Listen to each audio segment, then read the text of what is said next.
Hello, ladies and gentlemen. We are going to get started with the big pitch, which is a session which is going to be very high on energy, and we're going to hear a lot of innovative ideas. So, where in the previous session we really focused on the ideas and the things that really investors are looking for, now we're turning it around and we're going to have a look at what different companies and startups can bring and what their innovative ideas are.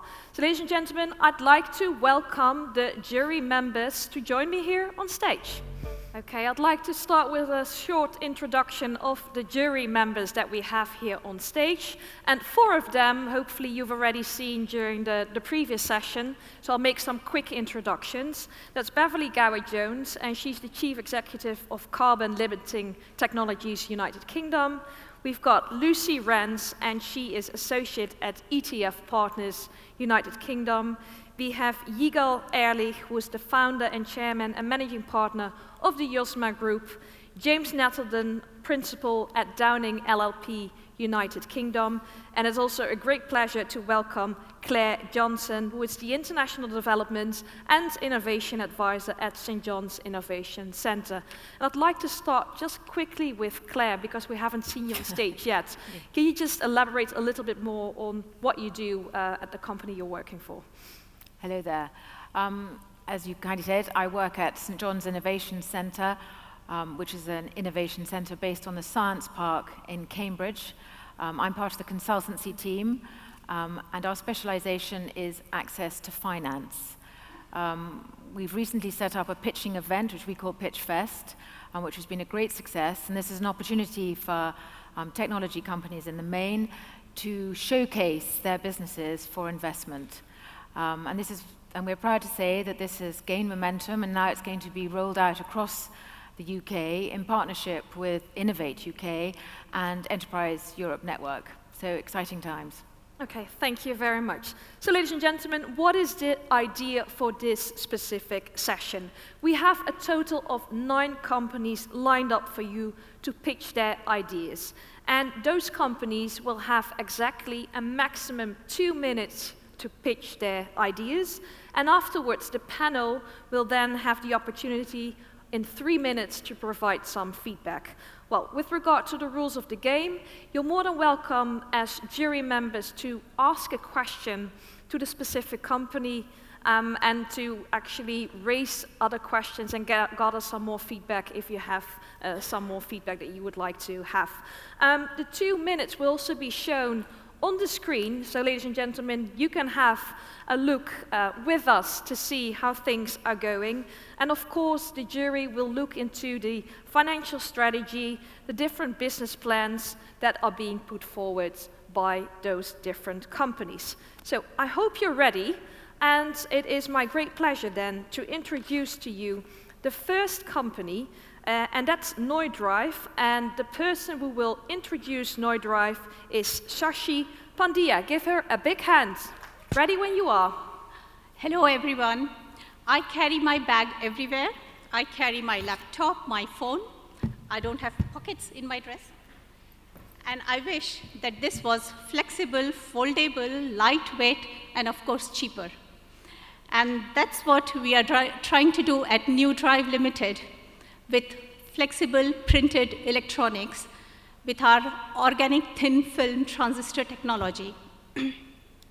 Noidrive's technology evolved over a decade of research between various companies, Center for Process Innovation, High Force Research, and Pigdale Limited. This collaborative research culminated in the IP and the know-how that is owned by Noidrive now. We are looking into collaborators to develop prototype using flexible printable technology in electronics, not only in display, but sensors, smart packaging, and smart tags. We would also like investment up to 1 million to develop products enabled by OTFT, Organic Thin Film Transistor Technology. I'm Shashi Pandya from Noidrive. It's spelled Neudrive.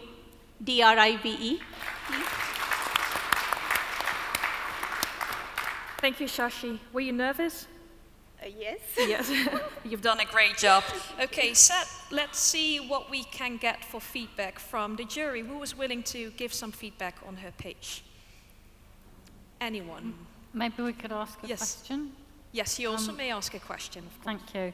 I'd be interested to know something about the manufacturing route and partners you have and how you plan to scale up.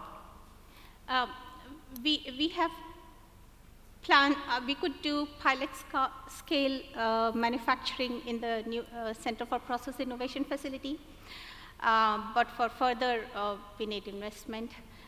But also importantly, we need to develop products first because our technology is the back end of a product, like a switch. We need to integrate it with other applications. Do you have partners for that? We are developing few products like a biosensor for thyroid detection. So no partners? Industry partners? Yeah, partners, yes, industry partners. And we are developing a biosensor to detect TSH hormone, which is point of care device. So that's in progress. And we are working with other partners as well to develop other sensors. But this is very money intensive process. So we are looking for funding as well. Okay, thank you. Any other feedback? Yeah, so I think it's really tough to get a point across in a short time without a slide, so well done. Thank you. I would be interested to know a bit more about the market landscape and the way you sit within that, and are you competing against some major firms in this area?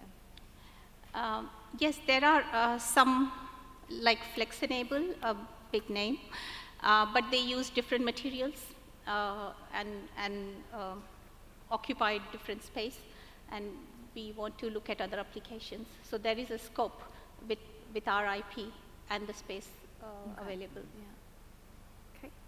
Any other feedback? So I guess the thing that I'm always intrigued with, particularly when you're talking about like enabling technologies and quite core technologies, is like what makes your approach or your IP like the best in the world? Yeah. The best in the world.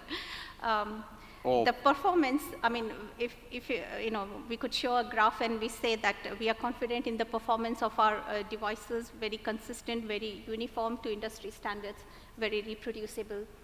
And so now we are confident that that works so well. Now we need to make use of it and develop products. Yeah. We are confident it's how can I say best, but I think it's, you know, we look at the graph and we go, it's good. Okay. Thank you so much for your feedback, and Shashi, the best of luck. Thank you so much. Thank you.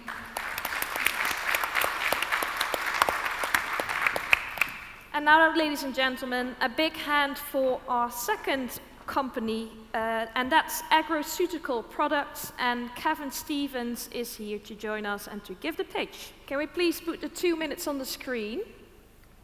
Ready when you are. Does someone in your life have Alzheimer's disease? There are 35 million people in the world with that diagnosis today.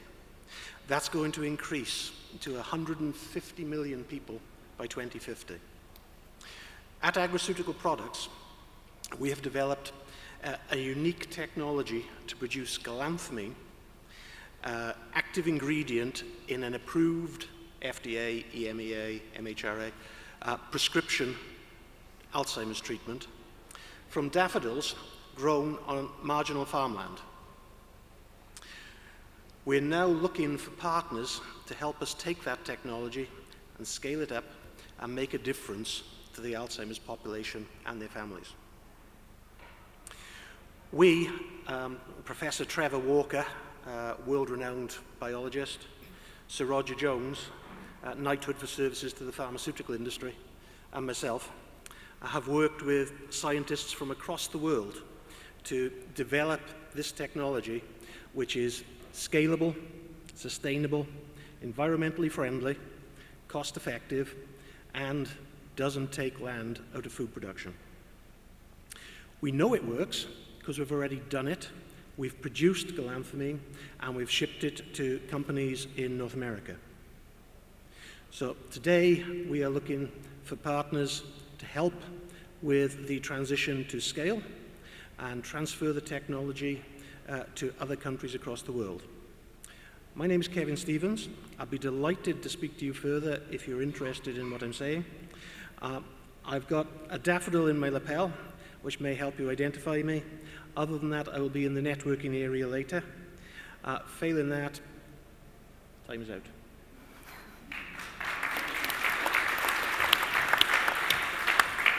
Thanks a lot, Kevin. So you're looking to develop your technologies further, right? The technology's developed. We're looking to scale it up. We're now TRL7, looking to go to TRL9. Okay, so who can help Kevin scale up? Claire. Kevin, I was wondering if you could tell a little bit more about your team that you're working with. Okay, the original concept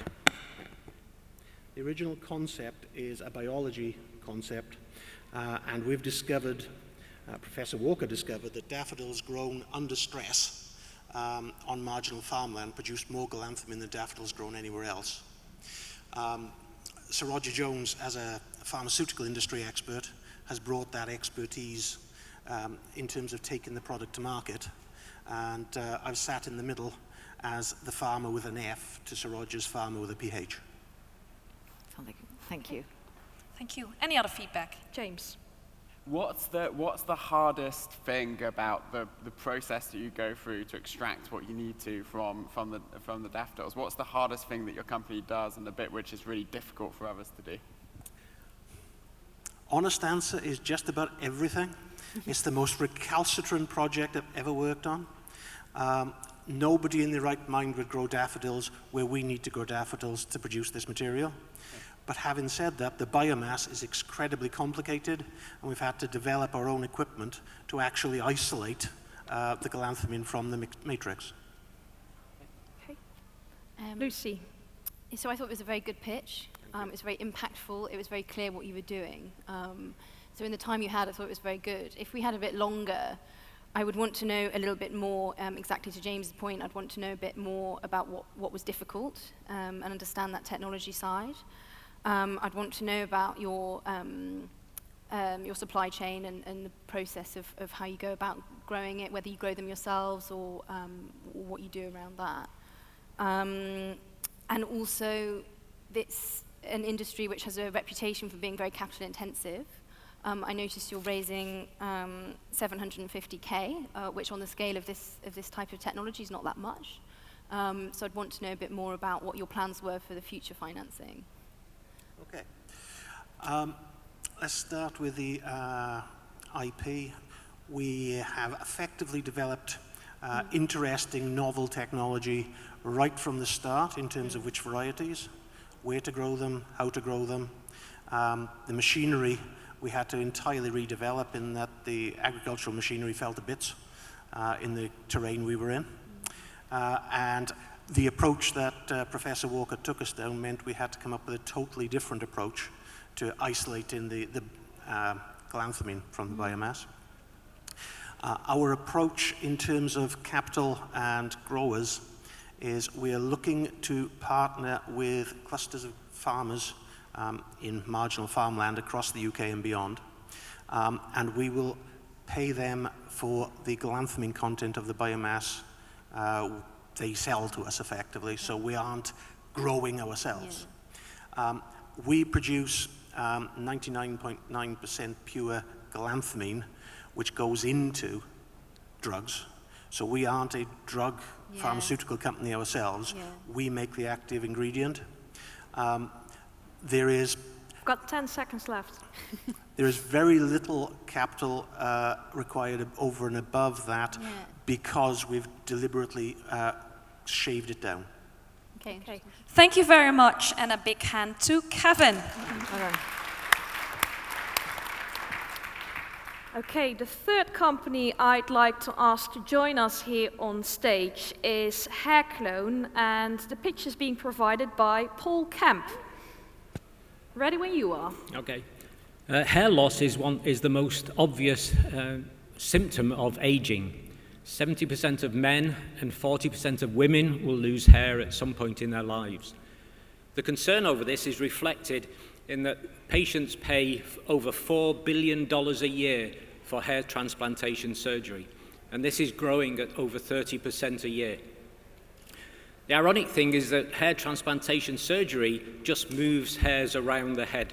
You're left with exactly the same numbers of hairs as you had before the surgery. At Hair Clone, what we're looking to do is rebuild the hairs that are miniaturized in hair loss. We are an international group of clinicians and scientists with over 100 years' experience in commercial regenerative medicine and hair transplantation.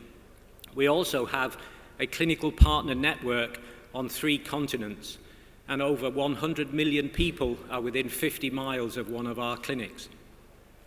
We're looking to expand this network further, and we're also looking to raise $300,000 to launch the world's first follicle banking service and to start proof of principle clinical studies here in Manchester. Thank you.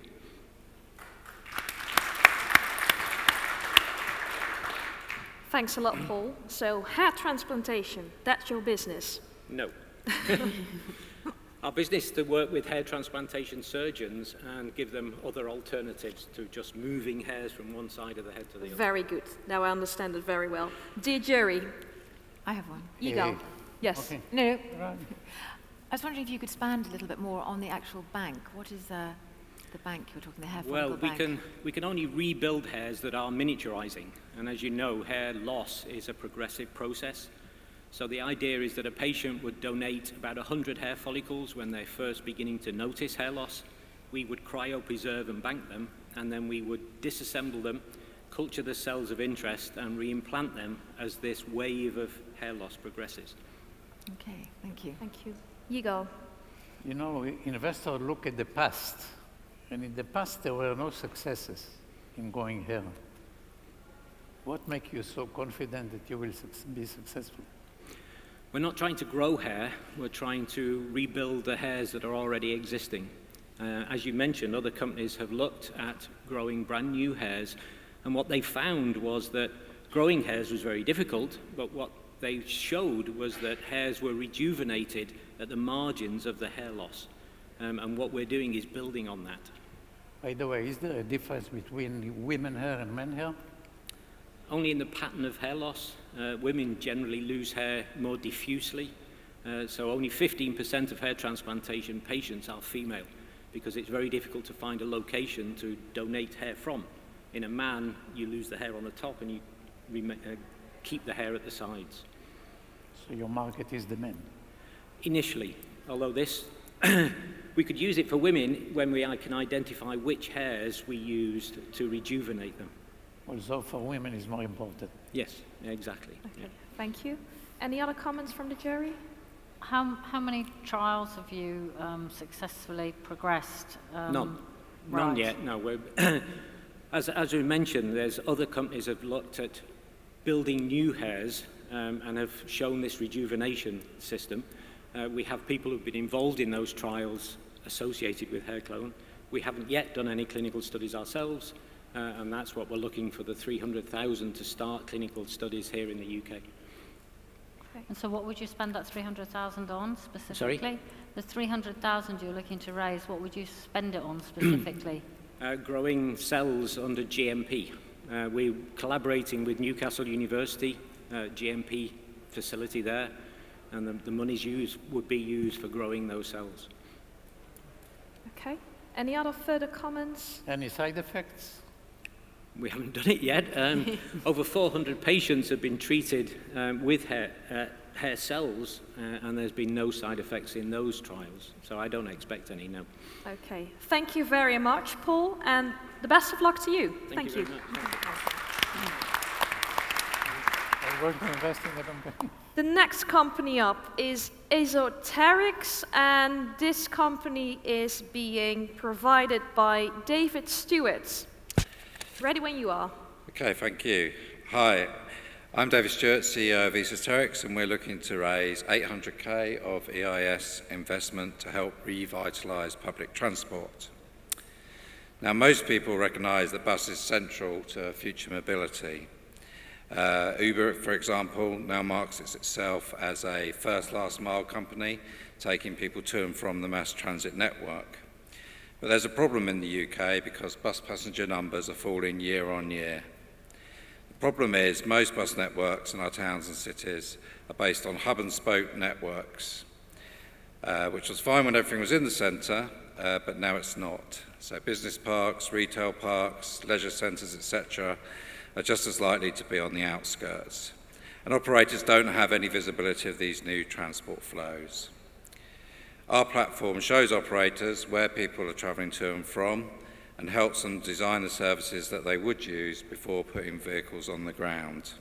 These can be traditional fixed routes, demand-responsive routes, or possibly a combination of the two. Who are we? I started the company in 2012 with my colleague Liz, with a mission to make transport more efficient and inclusive. I'm the mathsy one, and my colleague Liz is exceptional at getting collaborations off the ground. The opportunity is huge. The bus market in the UK is £6 billion. That's about 10 times the size of the taxi industry. And we're already working with 2 out of the big 5 operators in First and Stagecoach. We're looking for 800k of investment to accelerate growth and scale up. And we expect to provide a 20 times return in 5 years' time when we exit to a data analytics company like Google or a mobility services company like Daimler. So if you're interested in helping us address some of society's fundamental problems and make money, then come and speak to us. Sorry, Yes. David. Thank you so much for your pitch. Speak fast. So that was a pitch from the transport and mobility sector. So let's hear from the jury. Any comments or questions? I enjoyed that you mentioned the exit in your pitch, and I think you've made some good progress already. Like, it sounds like you have some quality customers. My question would be, this is a very competitive space. There's a lot of software companies doing this type of thing, whether it's Citymapper or potentially even Google. How do you plan to compete with some of those well-funded and big players? I agree, there's lots of data, there's a lot of data companies. So we tend to think of ourselves more as behaviour companies. So we have a behaviour model which underpins our stuff, which determines or models why people make the transport choices they do. So why do people make the choice to choose by car or by bus? Is it the convenience, the price? And we can model that, and when we model that, we can then try virtually different services and understand whether they would take them or not. And when we run services on the ground, we can get qualitative feedback and work out whether our model was right and refine it. And so it's really the behaviour science which underpins it. Really interesting. I'd like to understand more about your business model. How are you creating value and how are you extracting value from your innovation? We're SaaS, software as a service. So it's very simple. We operators will buy a subscription to the platforms. We divide it into 3 modules. One, vision, which is more about seeing stuff. Then we have a design module, which is more about helping design things. And then we have an analyze module, which is more about understanding customer better from their data, which is more the behavior model side of things. But it's fairly traditional in the SaaS model. You know, we'd expect as a business to be a margin of about 50% in 25 years' time, 50-60%. Okay. Any further comments? Yes, James. Yeah, this is one of those industries where operators have these kind of pretty big monolithic software suites that they use already. And despite looking and being pretty terrible to use and work with, what the good thing about them is they do everything. Right? So at one end, they'll help you schedule which bus driver needs to be where and when, and the other end, they'll help you spin out a timetable and kind of lots of stuff in between. How do you deal with the embeddedness of those existing kind of software suites, both in terms of the money spent on them, but also in working practices, etc.? I think we sit adjoint to that existing software stuff, so we're very much in the bits which they can't do, which is understand where their passengers come and go from and why they're doing stuff. I mean, yeah, that's all implementation, operational stuff mainly. I mean, the key thing about a bus company is if someone goes and gets on their bus, they might know where they got on the bus, but they don't know where they came from in the first place. And they've got no idea where they got off. So they don't really understand much about their passengers at all. So we think that obviously, as in most businesses, understanding your customers is probably the secret to that. And yes, they have some good operational tools. They're quite lean operationally, but they're not set up to be very strategic or creative in thinking about how to expand networks, and that's where we come in. Okay, David, thanks a lot, and also the best of luck to you. Thank you. Next up is Novel Quip Forestry, and I'd like to ask to step forward Stefanis Viljun. Wait 1 second. Thank you. We've got the 2 minutes. Are you ready? I'm ready. Good. Good afternoon. In 100 years' time, it's estimated that there'll be no more rainforests left on our planet. As our global populations grow, so does the pressure on our natural resources, and it's imperative for industries to become sustainable. The industry that's probably under the most pressure is commercial forestry. Novel Quip Forestry is a South African company that's developed the world's first fully mechanized tree planter. This product allows commercial foresters to become more sustainable, more cost-effective, and also digitally transform. So eager are customers to implement our solutions that we have partnered with some of the world's leading forestry companies to expedite market entry. We also have inbound interest from some of the world's leading equipment manufacturers, and this will help us to capture the market cheaper and faster than our competitors.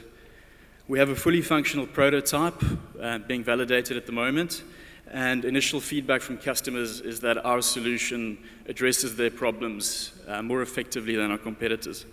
We're looking for an investment of $1.2 million, which will help us capture a portion of this $1 billion market. This investment will be used to strategically align ourselves with contract manufacturers and distributors. And this will help us to achieve our vision of becoming a global leader in the innovation around tree planting technology. And so doing, help commercial forestry to become more sustainable. I'm Stefanis Viljun, CEO of Novel Quip Forestry. And if you'd like to hear more about our company and technology, please visit me at the South African booth in the Global Gallery. Thank you.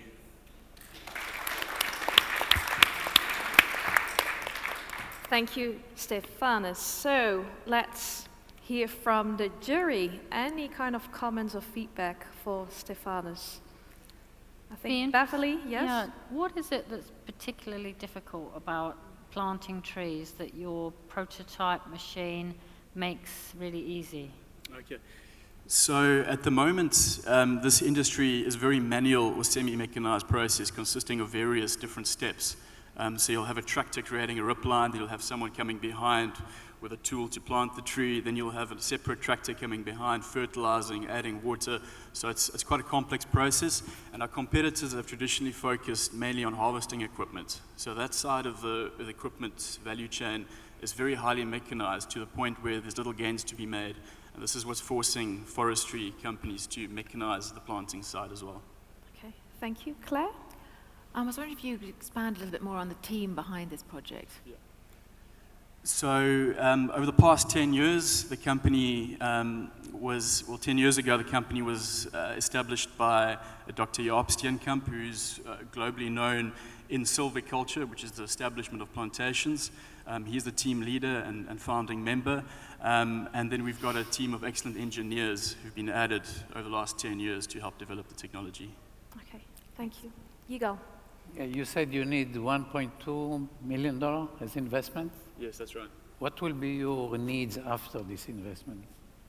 I believe that with 1.2 million, we'll be able to enter the market. If we get a good partner, someone who is servicing that market at the moment to help us with contract manufacturing distribution, we could possibly get away with less. And our goal is to remain a small, agile company that focuses on providing value through innovation to customers. But this money is not for marketing yet. It's for marketing, yeah. It's for marketing? Yeah, for marketing and to help us align with these big companies. Okay. Okay. A final question. James? I think you mentioned one of the purposes of what you're doing is to make the forestry process more sustainable. Yeah. How does it do that exactly? So firstly, our process is a lot more energy efficient than the multi-stage processes currently. Also, at the moment, when trees are planted, it's a continuous process. So for example, when they prepare the soil, a tractor will create a rip line through the whole forestry compartment, regardless of where the tree is being planted. They will water the whole rip line, add fertilizer to the whole rip line, and weedicide. Our machine is a spot cultivator, so it only plants exactly where, only prepares the soil and adds inputs exactly where the tree will be planted. Okay. Thank you very much, Stefanus, and also good luck to you. Thank you very much. Cheers. Ladies and gentlemen, the next pitch comes from the company Aqua Novus, and the pitch is being provided by Andrew Horsley. Now please have the 2 minutes on the screen. Okay. Ready when you are. Our water resources are increasingly being contaminated by synthetic chemicals, things such as pesticides and pharmaceutical residues. Traces of these pollutants are being found in our water resources across the world, and the pollutants certainly don't respect national boundaries. These contaminants don't break down in nature, and they cannot be removed by conventional water treatment systems. And they're also shown to have a very negative effect on human health, even in very small concentrations. Aqua Novus is a company which has developed a system to remove these organic contaminants from water, particularly these persistent, long-lasting chemicals. So where are we right now? Well, first of all, we have a prototype system which we've demonstrated in a commercial setting, both in the UK and elsewhere. We've demonstrated our ability to remove these persistent organic contaminants from water streams using our plasma discharge method, and this is a method which we've applied for a patent for. Scottish Water in the UK, for example, have also hosted a demonstration for us, and they're very keen to work with us moving forward to implement our technologies when they're market ready. We do see a very, very large market opportunity for this technology, and we're particularly seeking those end users with very high disposal and logistics costs for wastewater. So what do we need? Well, we need an investment right now of 3 million euros during the summer of 2019 so that we can turn our prototype system into a first commercial version. And we also want to significantly intensify our testing program and our market research. We've got a full investor prospectus ready for any investor who will be interested in talking to us further. So in conclusion then, we feel that Aqua Novus technologies are genuinely unique in the market. They do things which we can't currently do and are not currently doing. So my name is Andy Horsley. You can find me in the matchmaking concourse for most of the rest of the day, or also through the matchmaking app provided by the conference. Thank you very much. Wow, you're like a Ferrari when you talk. Do you always talk that quickly? I do when I'm nervous, yes. Okay. Well done you. Okay, Jerry, any feedback? Yeah, so you managed to fit a lot in, which was great, which is maybe a slight function of you speaking very fast as well, so we tried to keep up. What I'd like to understand a bit more is the drivers for this. So I understand that people want to be clean and environmentally friendly, but are there regulation drivers as well for the utilities? Yes, there certainly are. There certainly are regulations that are tightening in Europe, for example, on the use and the disposal of persistent organics. Yeah. So certainly people are not able now to dispose of things in the way they have done in the past. So that people are looking for new and innovative methods to help them to remove these contaminants before they enter the water stream. So that's for sure there are very strong regulatory drivers. And are they fined if they don't do it? They are fined, yes. We also have a presence in China as well, which is where some of our testing has been done. And also in China there is a very, very strong now regulatory message that these things cannot no longer be discharged into the environment.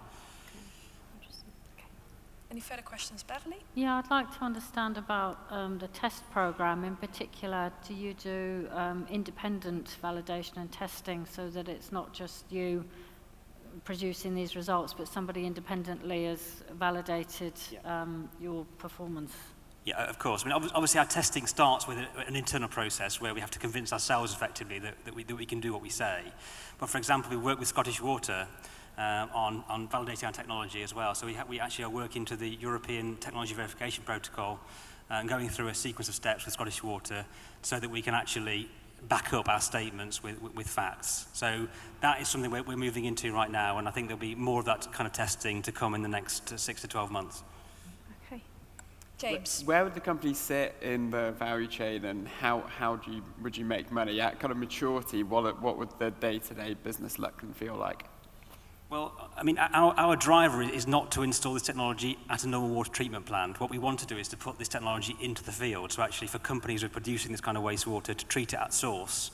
And the driver is that they can actually dispose of that water through a sewer in a much more convenient way than they currently are. So for instance, a lot of companies are currently disposing of water via tanker. They're taking it off-site with a tanker at great logistical and environmental cost.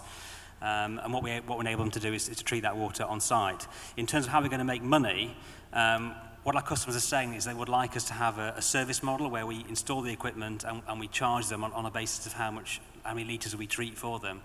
That for them is a better replacement for their current method than actually them buying the equipment outright. Yeah. Okay. All right. Thank you very much. And also, Andrew, the best of luck to you. Thanks.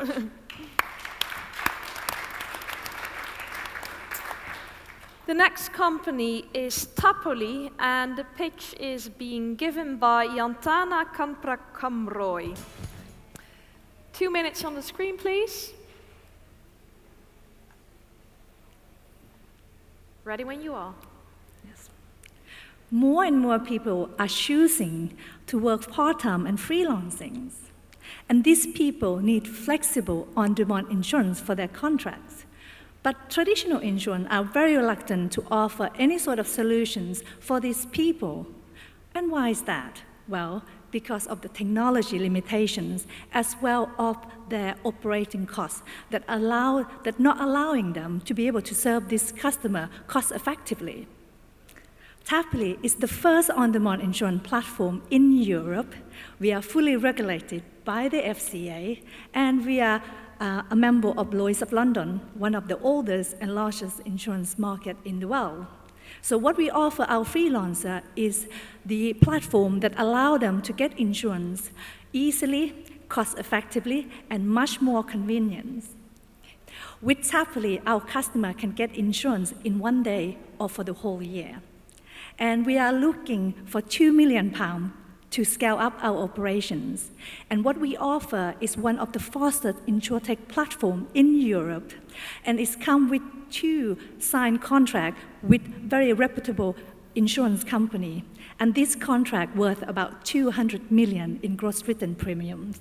In addition to that, we are also being granted an Innovate UK grant of 400,000.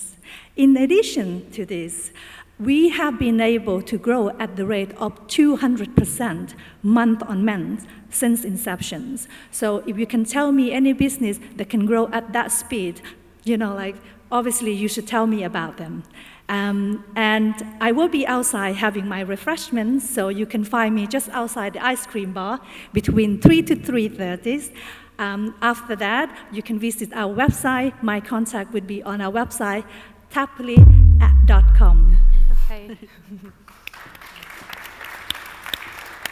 Thank you for your pitch. So, insurance business, you've already raised some funds, and now you're looking for an additional £2 million. So, Jerry, what do you think of her plan? James? Okay. How much does it cost you to acquire a freelancer, and what's the margin that you make, say, in the first year of insuring them? Depend on the distribution channel. If we're talking about direct distributions, our cost of acquisition is about just over £250 per customer, but for affiliate partners, it's zero. However, we expect affiliate partner to yield fruit over a period of 3 years, whereas direct acquisition would yield fruit after a few months of spending money. So we are looking for £2 million to be able to grow very fast while we spend time in building that affiliate partnership, which hopefully it would give us more revenue in the next 2 to 3 years. And I guess the other part of that same equation is how sticky are these customers? Because one could imagine that maybe freelancers are quite often in and out of freelance work, and that some will do it forever and be your best customers, and some will be terrible because they'll need it for 3 months, and you'll probably lose money on those. So far, we've got reoccurring revenue from existing customers, as well as businesses that can't find the same solution elsewhere. Like I said, we are the only platform in the world that offer 1-day professional indemnity for white-collar professions or any other profession across IT and services industry. we don't have a lot of competition at the moment, and the barrier of entrance are very, very high. Unlikely that anyone would try to do what we do and be able to actually make money, not unless they operate as a low cost. And we operate, our operating costs are very low compared to the revenue that we generate. So. Okay. Final question. Do you offer PI cover internationally, or is it UK based? So if you had a freelancer in Brazil, for example? Well, ideally, we want to be able to cover freelancers globally. Our product is made so that customer could travel around the world and work. So right now, we've got product that could cover European-based customer. As they travel, we can insure them. And that's the issue with the gig economy. It's global by nature. You don't have restriction in terms of who you interact with. You have UK-based customer contracting with their customer in the US, for example. So we're trying to build a global platform, insurance that could move with customer. Okay. So thank you for your pitch as well, and the best of luck. Thanks. Okay, the 8th pitch of this afternoon is provided by HP1 Technologies, and it is my great pleasure to ask to step forward Andy Baker. Can I please have the 2 minutes on the screen? On. Put it on, yeah. Okay, ready when you are. Right, thank you. Hi, my name's Andy Baker.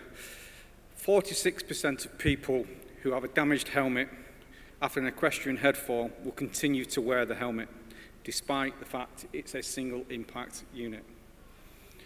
That causes major problems not just now, but stored up for the future.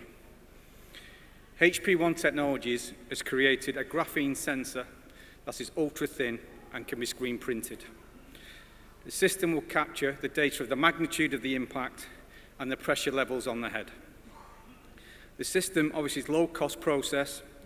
It's the ability to adapt to different sizes and various sensors, and it allows us to do it in every helmet type. Practically, if you can draw it, we can print it. We've also created a black box system for helmets, similar to a flight recorder. It allows us to focus on the sports and leisure market, equestrian, American football, cycling, skiing, and motorsports.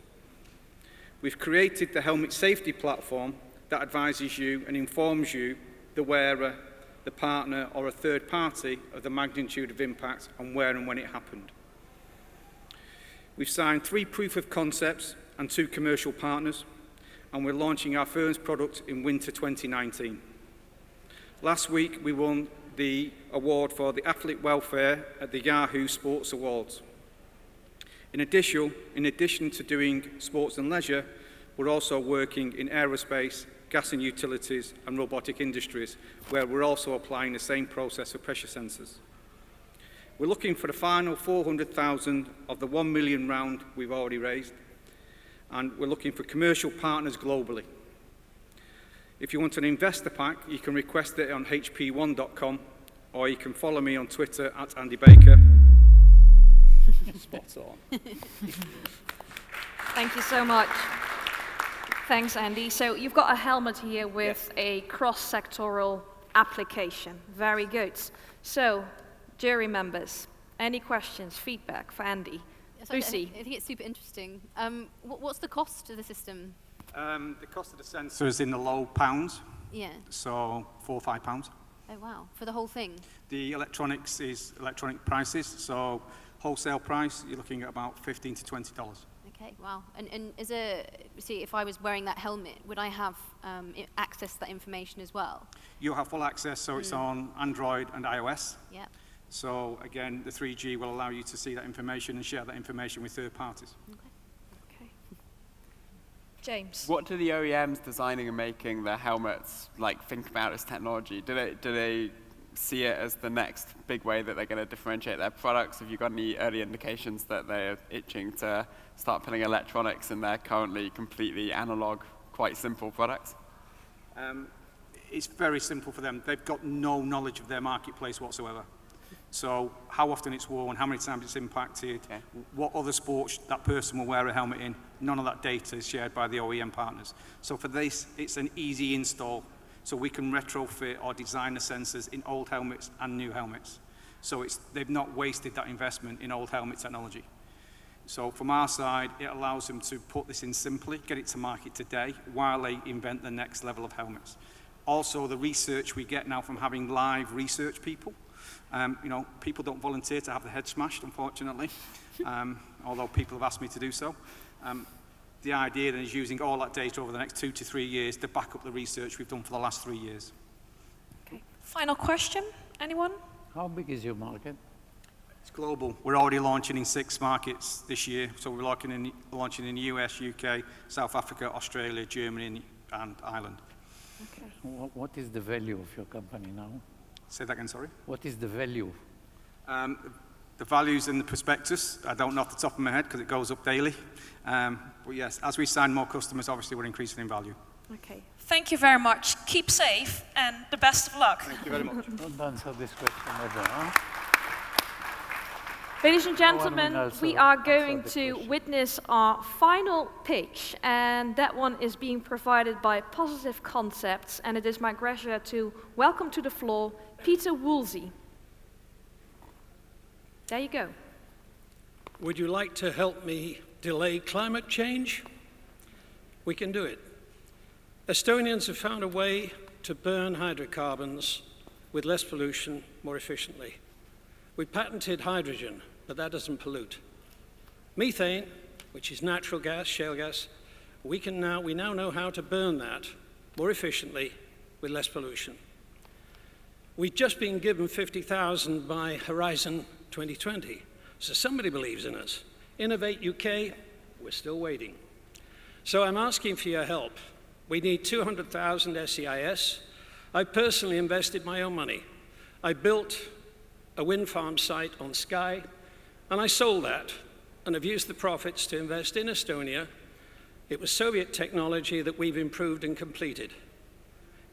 I now want your help to make this happen in the UK. Let's commercialize it.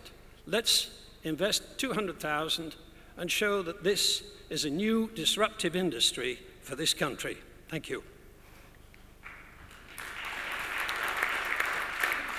Thank you, Peter. So you have a very disruptive idea. So let's have a look at the jury and see if they think it's disruptive as well. Any feedback from the jury? I was wondering. Yeah, Claire. Hi. I was wondering if you could just expand a little bit more on your technology. Sure. We've managed to get Manchester University involved, checking everything we do. The Dean of Chemistry and Engineering just happens to be an Estonian speaker, which is kind of useful. We're working with Safran in France, who want us to do kerosene. We'd rather focus on methane and work with companies in this country so that when you burn gas for making electricity, you can reduce pollution. Unfortunately, methane is the short-term solution. The ultimate fuel is obviously hydrogen, but we can't afford to make that and distribute that at the moment. So let's focus on the problem we have at the moment, which is trying to burn fossil fuels more efficiently with less pollution. Okay. Any other feedback? Beverly? I'm interested to know a bit more about your background. I know you said you did a wind farm on Skye, but are you a process or chemical engineer by training? The Soviets spent from 46 until 1990 trying to improve rocket fuel. So we picked up their research in 1990. We completed it. We're using plasma-assisted low-temperature combustion. What we do is we use rare earth crystals and specific frequencies, non-disclosure stuff at the moment. But we've had the professor, Philip Martin from Manchester, go to Sillamäe in Estonia. And as he said, he reckoned we were looking for a needle in a haystack. When he read through the quantum physics, the nanotechnology, he said, you probably found where the needle is. He said, you just don't have the equipment to prove it yet. But Manchester does. So I want researchers in this country to get together with people in Estonia and make it happen. Okay. Final question. Anyone? So what's the next big milestone for the company if you're able to secure the funding you need? I'd like to bring over a small gas turbine from Tallinn and demonstrate here in Manchester that we can burn fewer calories of methane using the quantum energy. This is the EUREKA. I can't go into too many details, but if anyone signs a non-disclosure agreement, we're welcome. Let's put it this way. Horizon 2020 didn't give us 50,000 and offer a further 2 million if we can prove the concept. So what we now need is to take it from proof of concept to a demonstration site with one single gas turbine. I need 200,000 to do it. And you can have an SEIS tax return. You know all about that. Okay. But how about Innovate UK? Couldn't you give me the money? Okay, so I think there's a lot of discussion that will be continued afterwards. Peter, thanks a lot, and also the best of luck to you. And ladies and gentlemen, also a very big hand to our jury members. Thanks for your inputs.